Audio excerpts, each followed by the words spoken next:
Yang terhormat Ustadz Dr. Imam Wahyudi yang Badai selaku Ketua Yayasan Insan Cendekia Adabi, yang saya hormati guru beserta staf Yayasan Insan Cendekia Adabi dan teman-teman sekalian.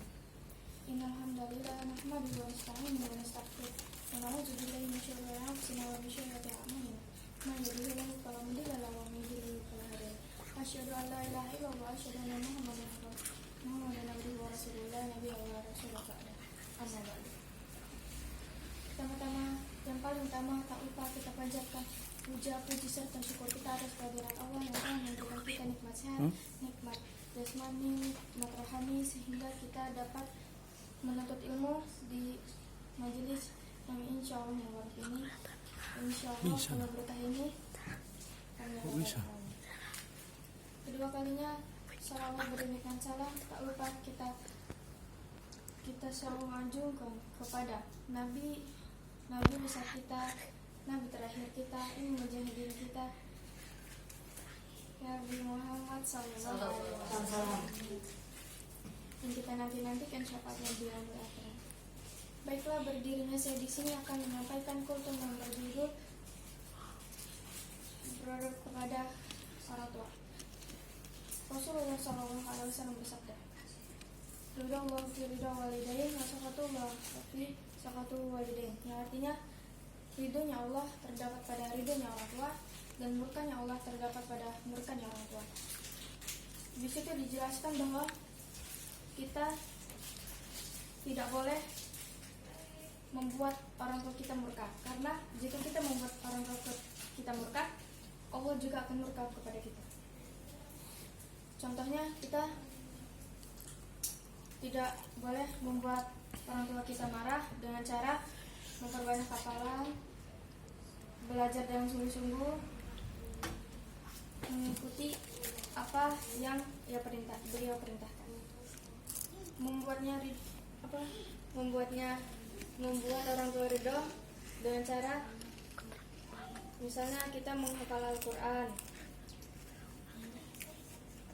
belajar dengan sungguh-sungguh supaya orang tua ridho dan Allah juga ridho.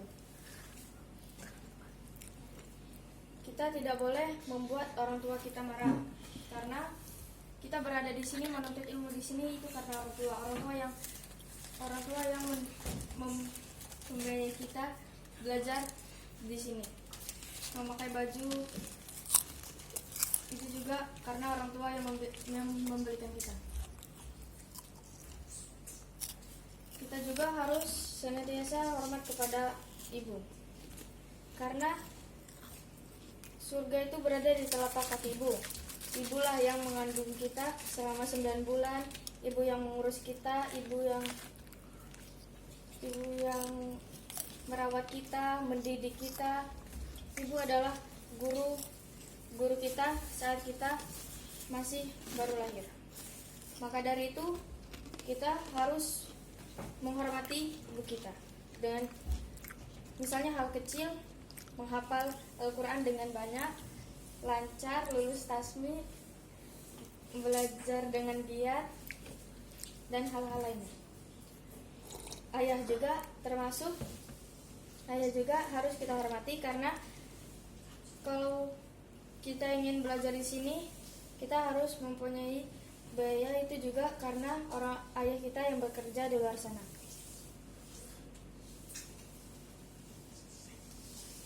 Kita juga tidak boleh membantah keduanya, karena keduanya adalah orang tua yang mendidik kita, membiayai kita, dan sepenuhnya merawat kita.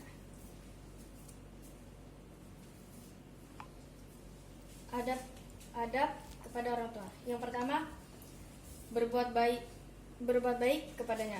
Contohnya, kita membantu ibu kita di rumah dengan cara nyapu, ngepel, beres-beres rumah, jagain adek. Yang kedua, rendah hati, karena kita tidak boleh sombong kepada orang tua. Misalnya hafalan kita lebih banyak daripada orang tua kita, itu tidak boleh, karena orang tua kita lah yang lebih tahu ilmu daripada kita. Yang ketiga, senantiasa mendoakannya. Misalnya setiap habis sholat, setiap kita mau ujian itu kita harus mendoakannya, yang bunyinya Robbi firli wali walidayya warhamhuma kama rabbayani shaghira. Yang keempat, menaati keduanya. Misalnya ibu kita di rumah capek pulang kerja, adik kita keluyuran, nah disuruh nyariin, itu harus kita turutin sampai ketemu. Terus kita harus jagain adik kita. Misalnya ibu kita atau ayah kita pulang kerja, terus adik kita mau makan, nah kita disuruh nyuapin, itu harus dikerjakan. Yang kelima adalah selalu menyambung tali silaturahmi dengan keluarganya. Contohnya dengan paman, bibi, om, tante, kakaknya, adiknya, dan lain-lain. Kita harus senantiasa menghormati kedua orang tua kita, karena jika kita tidak menghormati kedua orang tua kita, Allah tidak akan ridho kita berada di surga. Karena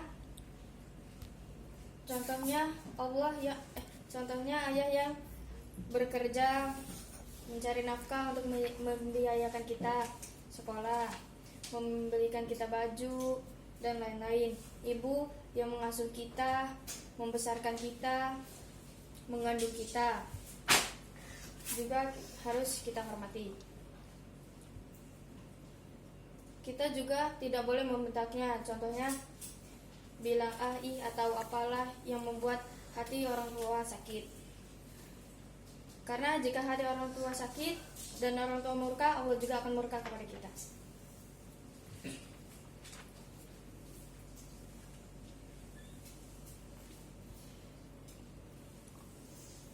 Contoh lainnya seperti kita menuntut ilmu di sini.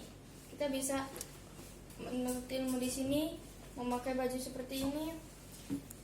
Itu juga karena orang tua kita. Ibu bekerja, ayah bekerja. Itu juga demi kita. Allah sudah menyuruh kita menghormati orang tua.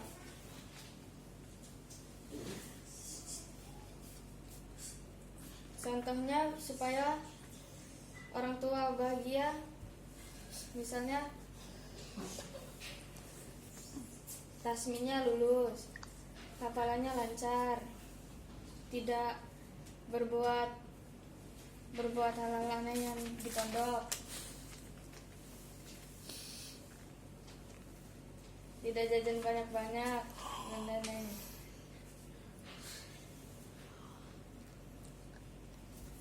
Kita disuruh oleh Allah dan diajarkan oleh Rasul untuk menghormati orang tua kita dan menyayangi orang tua kita, tidak boleh membantahnya dan mengikuti apa yang beliau perintahkan.